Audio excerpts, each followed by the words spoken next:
Bonjour, alors aujourd'hui nous allons vous présenter le module 4.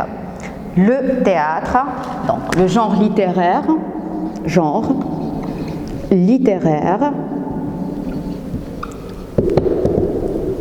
théâtre. Et surtout, la comédie musicale, bien sûr, avec Molière. Avant d'entamer, bien sûr, l'analyse de la pièce de théâtre, il faut d'abord définir, ou plutôt présenter, on va présenter tout d'abord la vie d'auteur. Ici, c'est vrai que c'est un auteur, mais on aimerait bien l'appeler dramaturge. Nous sommes dans le théâtre, donc on prendra les termes exacts, le lexique exact du théâtre, à savoir dramaturge. Molière, né à Paris en 1620. Son vrai nom est Jean-Baptiste Poquelin. Cela veut dire que Molière n'est qu'un faux nom, un pseudonyme. Vous connaissez tous c'est quoi un pseudonyme, dans les sites vous mettez des pseudonymes. Alors lui, il avait déjà un pseudonyme, il s'appelait Molière. Alors son vrai nom est Jean-Baptiste Poquelin. Famille. Alors, il est fils du tapissier du roi. Et cette charge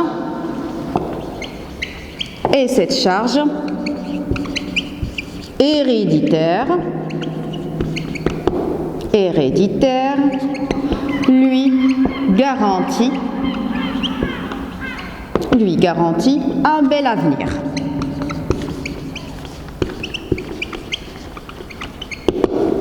En d'autres termes, vu qu'il était fils d'un tapissier du roi, son père avait déjà entamé son avenir, il sera lui aussi tapissier du roi.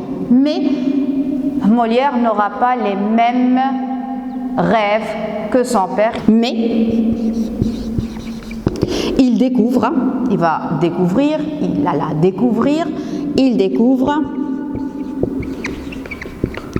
le spectacle de rue et trouve sa vocation grâce à un comédien mime italien, Scaramouche.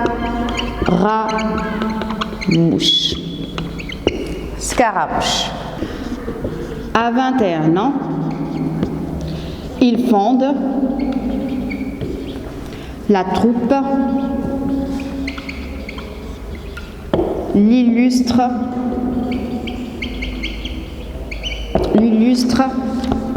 théâtre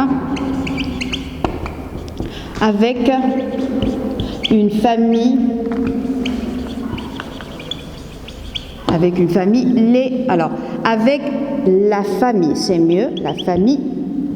les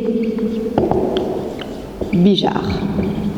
Donc la famille, elle s'appelait les Bijard, c'était déjà une famille.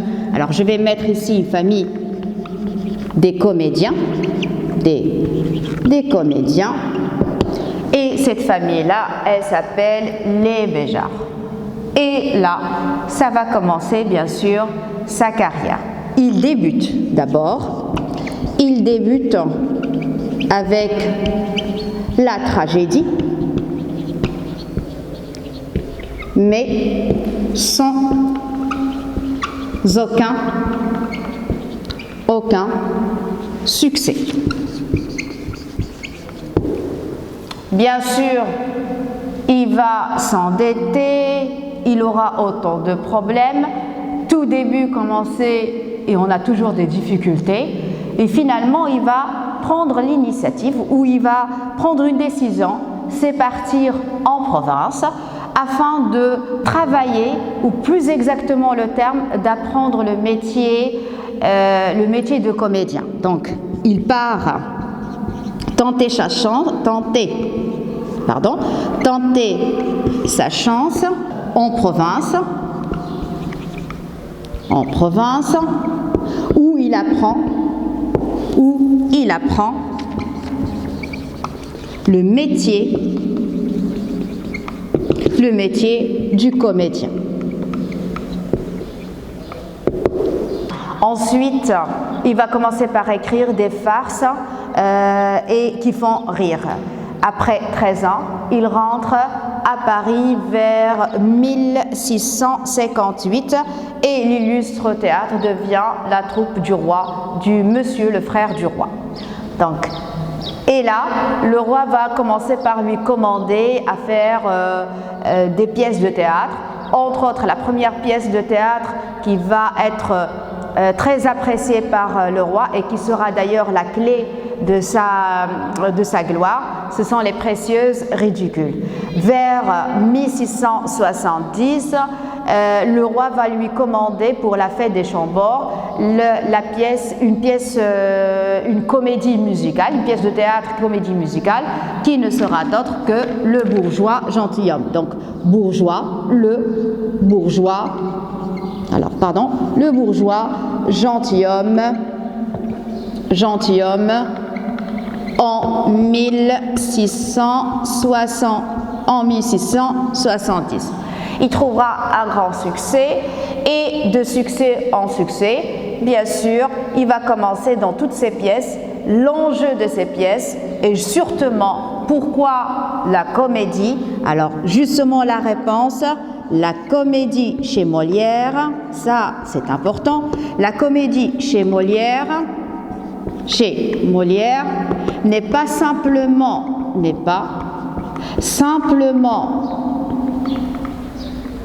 faire rire, mais surtout réfléchir à travers sa pièce. Alors, réfléchir sur quoi exactement? À travers le comique, Molière dénonce l'hypocrisie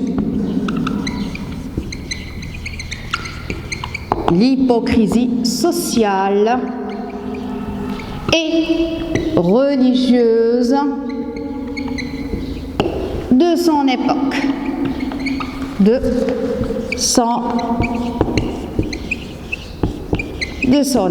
Bien sûr, certaines pièces vont être interdites, boudées comme Don Juan, Tartuffe et autres, mais cela n'empêche, il était très bien protégé par Louis XIV.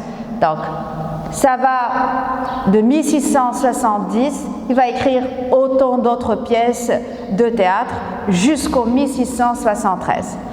Une chose à noter, Molière était fort malade. Il avait ce qu'on appelait la maladie des poumons, la pneumonie, et à l'époque, c'était pratiquement incurable.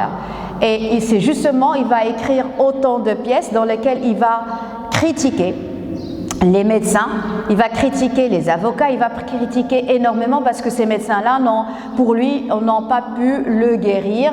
Et donc, il y aura le malade imaginaire, il y aura malade malgré lui, il y aura autant de pièces qui vont bien sûr traiter sa maladie, mais d'une manière bien sûr implicite. Vers la fin, la dernière pièce qu'il va présenter et justement sur scène, il va avoir un malaise, c'est le malade imaginaire en 1673, le Molière nous quitte, s'éteint sur scène à la quatrième présentation à la 4e présentation de la pièce Le malade imaginaire, laissant derrière lui un héritage littéraire. Deuxième étape, France, la France, au temps de Molière. En brièveté, pour comprendre bourgeois, gentilhomme, l'élément clé. Alors, d'abord, quelle était l'époque? C'est l'époque de Louis XIV, monarque. Alors, Louis XIV, il aura à l'époque de Molière 32 ans, c'est un jeune roi. Ce qu'il va faire, c'est il met en place une monarchie absolue, seul qui détient le pouvoir, d'où d'ailleurs le terme roi soleil. La France à l'époque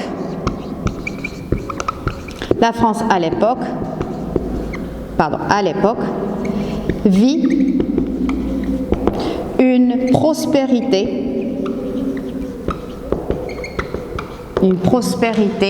économique,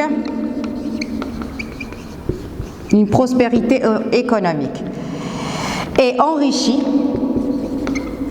ou qui enrichit les bourgeois.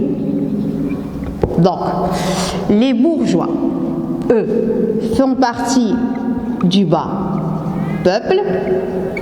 Les gentilshommes, ce sont les aristocrates. Au niveau de la pyramide, il y avait le roi, il y avait l'aristocratie, les nobles, il y avait l'église, et bien sûr là, le bas peuple. Alors bourgeois gentilhomme, bourgeois, comme on vient juste de dire, il fait partie du bas peuple. Les gentilshommes, ce sont les hommes de qualité, comme il le dit dans sa pièce de théâtre, et ils sont bien sûr, ça fait partie de l'aristocratie.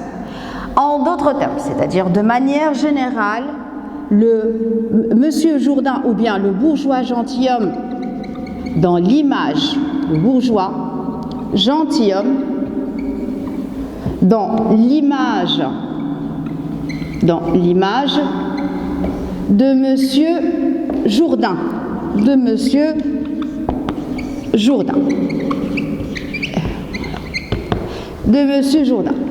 monsieur Jourdain? Monsieur Jourdain, c'est le personnage principal de toute la pièce. C'est Molière qui jouera d'ailleurs ce personnage, et c'est lui qui va incarner l'aspect d'un bourgeois gentilhomme. Lui, c'est-à-dire quoi? Donc, tout ce que je viens de dire, c'est une caricature des nouveaux riches de l'époque, des nouveaux riches. Alors, les bourgeois, c'était des nouveaux riches. On va finir par les appeler même des arrivistes. Ces bourgeois-là vont travailler énormément, et grâce à Louis XIV, c'est lui qui sera pratiquement la clé de richesse pour ces personnes-là, puisqu'ils vont s'acheter des manufactures de textiles. C'est eux qui vont diriger des usines, et bien sûr, ils vont commencer à amasser autant d'argent. Alors, à l'époque, les bourgeois travaillent, dirigent des manufactures, font du commerce. Quand on noble, ils ne cherchent pas à travailler sous peine de perdre leurs privilèges. Ce qui va arriver, ils vont s'endetter afin de garder leur rang dans la cour de Versailles. Ils vont énormément s'endetter. Ce que bien sûr Molière va le traiter dans sa pièce de théâtre Le bourgeois gentilhomme. En général, c'est-à-dire grosso modo, Le bourgeois gentilhomme est une critique acerbe des personnes qui veulent être ce qu'ils ne le sont pas. Et le bourgeois, dans l'image de Jourdain, c'est un personnage qui va chercher à se baser beaucoup plus sur les apparences, à vouloir être ce qu'il ne l'est pas, il ne sera jamais d'ailleurs un gentilhomme, et bien sûr afin de garantir son ascension au rang de la cour de Versailles. Dans l'œuvre, elle sera bien sûr présentée, il va essayer de courtiser Dorimène. Un personnage, c'est la marquise, c'est une noble, et pour arriver à cela, il va tout faire, il va mettre toute sa fortune afin d'être un homme de qualité. Bien sûr, dans un cadre comique, dans un cadre ironique bien sûr et sarcastique de la condition des bourgeois à cette époque-là. Qui sont les personnages? Monsieur Jourdain, fils de marchand, il aspire à la noblesse. Madame Jourdain, la femme de Monsieur Jourdain, et qui va tout essayer pour briser l'idée de Jourdain de perdre sa fortune pour une idée aussi sotte à vouloir être un gentilhomme. Il y aura Lucile, Cléante, les deux amoureux qui vont tout faire pour que leur amour soit concrétisé, et finalement vers la fin ils vont se marier. Il y a Nicole et Covielle, la servante et les valets mettent toute leur énergie pour aider leur maître. Leurs maîtres, ce sont Lucile et bien sûr Cléante. Puis Dorante. Alors Dorante, lui, il représente la classe des nobles. Cette classe des nobles qui se sent appauvrie et qui va énormément s'endetter de Jourdain. S'endetter mais en jouant un peu la perfidie, la flatterie. Il va flatter la vanité bien sûr de Monsieur Jourdain pour soutirer de l'argent afin de gagner le cœur de Dorimène. Qui est Dorimène? C'est la marquise, c'est pratiquement le personnage ou la personne révélatrice de toute la pièce sur qui ça va tourner pratiquement toute la pièce de Molière.